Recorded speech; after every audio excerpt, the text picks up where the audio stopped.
जय शिवशंकर नमामि शंकर शिवशंकर शंभो। जय गिरिजापती भवानी शंकर शिवशंकर शंभो। अवधूत चिंतन श्री गुरुदेव दत्त श्री स्वामी समर्थ महाराज के जय। प्रिय स्वामी भक्तांनो, स्वामी म्हणतात हा जर संदेश तुम्ही शेवटपर्यंत ऐकलास तर तुमच्या कार्यात आणि तुमच्या कर्मात ते परिवर्तन तुम्ही पाहू शकाल जे तुम्ही देवाकडे प्रार्थनापूर्वक मागत आहात। तर नक्की या संपूर्ण संदेशाला स्वामीची आज्ञा म्हणून स्वीकार करा। स्वामींनी तुमचे दुःख दूर करणारा, तुमच्या प्रगतीचे दिशा मोकळा करणारा हा संदेश ज्या क्षणाला तुझ्यापर्यंत येत आहे त्या क्षणापासून तुमच्या जीवनात तुम्ही ते परिवर्तन अनुभवू शकाल। श्रावण मास सुरू आहे। श्रावणात तुम्ही देवाकडे आणि परमेश्वराकडे ती प्रार्थना करायला तयार व्हा, सज्ज व्हा, कारण आता इथून पुढे सर्व काही तुमच्या मंगल्यासाठी होत आहे। तुमचे जीवन समृद्ध करणारा हा संदेश ज्या क्षणाला तुमच्यापर्यंत येईल तुमच्या तेव्हापासून काहीतरी अद्भुत चमत्कारिक परिवर्तन तुम्ही अनुभवू शकाल। तुमच्या जीवनातून तो काळोख दूर करण्यासाठी देवाचे आशीर्वाद तुमच्यापर्यंत येत आहे। तुम्ही अत्यंत भाग्यशाली बाळ आहात, कारण तुम्ही स्वामीची आज्ञा मानून या संदेशाला ऐकायला घेतले आहे। जर तुमच्या मनातील इच्छा तुम्ही या क्षणाला देखील स्वामी समोर परमेश्वराजवळ प्रकट करा तर तुम्ही पाहाल की काळातच तुमच्या इच्छा पूर्ण होताना तुम्हाला अनुभव येईल। आणि जर याआधी तुम्ही काही अनुभव केले असतील तर परमेश्वराला, स्वामीला धन्यवाद करायला विसरू नका, कारण स्वामी देवाची कृपादृष्टी निरंतर तुमच्यावर आणि तुमच्या संपूर्ण कुटुंबावर आहे हे विसरू नका। तुमच्यावर लक्ष केंद्रित करून आहेत। ज्या गोष्टी तुम्हाला कमी जाणवत आहे त्या पुढील काळात वाढतील, कारण तिथे तुम्हाला भरभराटीचा अधिक आशीर्वाद प्राप्त होईल। देव म्हणतात, बाळा माझ्या आशीर्वादाने तू परिपूर्ण होत आहे। आपल्या कर्मात अधिक मन लाव, कारण त्यामुळे तू अधिकता प्राप्त करशील। तू इथून पुढे तुमचा राजयोग सुरू होत आहे। तुमच्या जीवनात राजयोग प्राप्त करण्यासाठी 1111 असे लिहा आणि कमेंटमध्ये ओम नमः शिवाय, ओम नमः शिवाय लिहायला विसरू नका।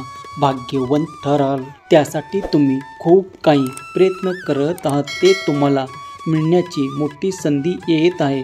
जर तुम्ही या काळात तुमच्या कार्यामध्ये अधिक मन लावले, तुमच्या हातून काही चांगले कर्म घडले तर लक्षात घ्या की देवाची निरंतर कृपादृष्टी तुमच्यावर होऊन तुमचे जीवन अधिक सुसंपन्नतेने परिपूर्ण होईल। बाळा, कुणावरही विसंबून राहू नकोस। आपल्या कर्मात जर कोणी तुम्हाला मदत करत नसेल तर वारंवार त्याची विनंती करत बसण्यापेक्षा आपले कर्म आपणच हाती घेऊन पूर्ण करावे, कारण तेव्हा तुम्ही अधिक लक्षपूर्वक ज्या कार्याकडे लक्ष पुरवता ते अधिक वेगवान गतीने पुढे जाऊ शकतात। तुम्हाला खूप काही शक्यता आहे की तुमचे जीवन तुम्ही तुमच्या अधिक स्तराला उंचावण्यासाठी जे काही प्रयत्न करत आहात त्यात तुम्हाला देव सहाय्य देणार आहे, कारण तुम्ही जे काही कर्म देवाकडे सोपवता त्यामुळे तुम्हाला आता अधिक प्राप्त होणार आहे। तुम्ही जाणता की तुमचा देव, तुमचा परमेश्वर तुमच्या सतत सोबत आहे। माझे आशीर्वाद निरंतर तुमच्या कल्याणासाठी आहेत। जर तुम्ही हे आशीर्वाद प्राप्त करू इच्छित असाल तर या क्षणाला हा दैवी पवित्र संदेश ऐकत आहात तर श्री स्वामी समर्थ लिहायला विसरू नका। आजचा दिवस तुमच्यासाठी मोठ्या भाग्याचा आहे। तुम्ही जे काही देवाकडे प्रार्थनापूर्वक मागत आहात ते तुम्हाला मिळण्याची दाट शक्यता आहे, कारण तुम्ही केलेले कर्म त्या दिशेने वळवल्या जात आहे। देवाचा आशीर्वाद तुम्हाला प्राप्त होऊ लागतो तेव्हा तुमच्यासाठी अशक्य गोष्टी देखील घडू लागतात। बाळा, विश्वास ठेव, ते घडणार आहे, ते होणार आहे, कारण तुम्ही त्यावर प्रयत्न करू इच्छिता। जेव्हा तुम्ही प्रयत्न वाढवता तेव्हा अधिक परिणाम दिसून येऊ लागतात। बाळा, आमचे आशीर्वाद तुमच्यासाठी अत्यंत शुभ फळ देणारे आहे, पण कोणी जे आपले कर्म न व्यवस्थित करता, न त्यात प्रयत्न करता खूप काही प्राप्त करण्याची आशा जर आमच्याकडे लवत असेल तर ते चुकीचे ठरेल, कारण प्रत्येकाला या आयुष्यात आपले कर्म दिले आहेत। त्या कर्मात तुम्ही तुमचे प्रयत्न वाढवावे अशी देव तुम्हाला आज्ञा करतात। जर तुम्ही त्या प्रयत्नात अधिक वाढून यशाची मागणी करता तर ते योग्य मार्ग आहे आणि मगच देव तुम्हाला ते अधिक आशीर्वाद देऊ इच्छितात. तेव्हा देव म्हणतात, बाळा, जर आपल्या कर्मात तुला प्रगती करायची आहे तर नवीन नवीन काहीतरी शिकायचे आहे, तुझी इच्छा आहे तर मग पुढे जा, कारण मी तुझ्या पाठीशी उभा आहे. तुला ते सहाय्य करणारे आहेत. तुझ्यासाठी ते अमर्याद आशीर्वाद देणार आहे. स्वामी म्हणतात, बरे झाले बाळा, या संदेशाला नाहीस. माझे आशीर्वाद आणि माझे चमत्कार तुझ्यासाठी निरंतर कार्य करत आहे. पण जे आळशी आहेत आणि जे आपल्या कर्मात मन लावू इच्छित नाहीत आणि त्यांना ते प्रगती आणि ते खूप काही राज्य मिळवायचे आहे, ते त्याच्यासाठी ठेवले आहे. ते कोणाचे अधिकार हे हिरावून घेऊ इच्छित नाही. त्याच्यासाठी ते अधिकार ठेवले नाही.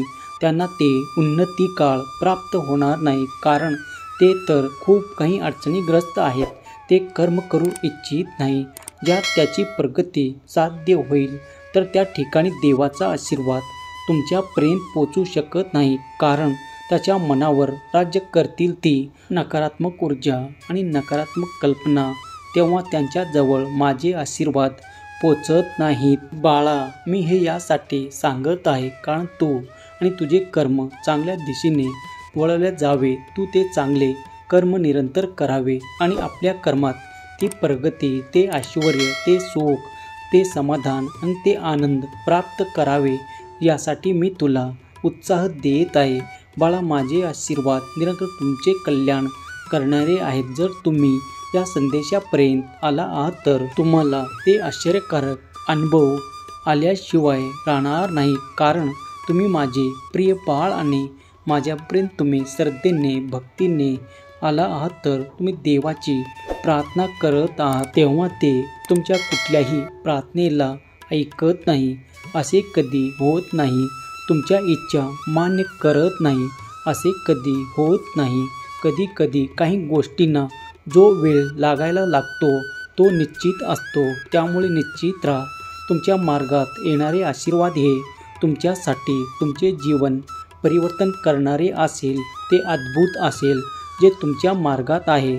तेव्हा निश्चित राहा, देवाची शक्ती नामस्मरण जे करतात ते पुण्यवान होतात. तेव्हा निरंतर देवाची भक्ती, नामस्मरण करणे टाळू नका, कारण ते टाळल्यामुळे तुमच्यात ती नकारात्मक ऊर्जा जागृत होते. तुमच्यात तो कंटाळा आणि तो आळस शिरू लागतो. तेव्हा त्या माणसाला जर तुम्हाला दूर ठेवायचे आहे तर ते कर्म करावे लागतील आणि त्यात पुढे जाण्यासाठी देवाला प्रार्थनाही करावी लागेल, कारण देव तुमचे ऐकतात. ती तुमची प्रार्थना, तुम्ही चांगले कर्म, जर तुम्ही स्वामीची दिव्य पवित्र संदेश ऐकत आहात आणि स्वामीच्या आणि परमेश्वराच्या दिव्य शक्तीने परिपूर्ण होऊ इच्छित असाल तर आत्ता संदेशला लाईक करा आणि तुमच्या प्रियजनांना शेअर करायला विसरू नका. त्यांच्या मनातही ती पवित्र ऊर्जा जाऊ द्या, कारण त्यामुळे तुम्ही पुण्याचे अधिक भागीदार व्हाल. जर जेव्हा कोणी तुम्हाला काही सांगत आहे, देव तुम्हाला या माध्यमातून काही सांगू इच्छित आहे, तर तुम्ही ते शेवटपर्यंत ऐकले पाहिजे. जे ऐकत नाही ते पस्तावतील, कारण त्यांना देवाचा आशीर्वाद प्राप्त होणार नाही. माझा देव महान आहे असे लिहायला विसरू नका, कारण सतत तुम्ही देवाच्या ऊर्जेत, देवाच्या आशीर्वाद राहू इच्छिता तर या संदेशाला संपूर्ण ऐका, कारण देवाची दिव्य दृष्टी सतत तुमच्यावर आणि तुमच्या कुटुंबावर सकारात्मक ऊर्जा प्रवाहित करत आहे. अगदी या क्षणाला देखील देव तुमच्याकडे कृपादृष्टीने पाहत आहे. ही कृपादृष्टी तेच भक्त प्राप्त करू शकतात जे स्वामीचे ध्यान, नाम आणि जप करतात. त्याच्यावर स्वामीची निरंतर कृपादृष्टी राहून त्याचे क्लेश, यातनाला देखील संपून जातील. त्याच्या मागचे ते क्लेश संपून जातील. स्वामी देव तुमची भरभराट करून, स्वामी देव तुमच्या सर्व काही इच्छा पूर्ण करून, तुमच्या मुलाबाळांना ती वाट दाखवत यावर त्याची प्रगती निरंतर होत राहो. ही स्वामी माऊली चरणी प्रार्थना, केलेली सेवा स्वामी चरणी अर्पण करतो. हा संदेश शेवटपर्यंत पाहिल्याबद्दल धन्यवाद. श्री स्वामी समर्थ. जय जय स्वामी समर्थ. श्री स्वामी समर्थ. जय जय स्वामी समर्थ. श्री स्वामी समर्थ. जय जय स्वामी समर्थ. श्री स्वामी समर्थ. जय जय स्वामी समर्थ. श्री स्वामी समर्थ. जय जय स्वामी समर्थ.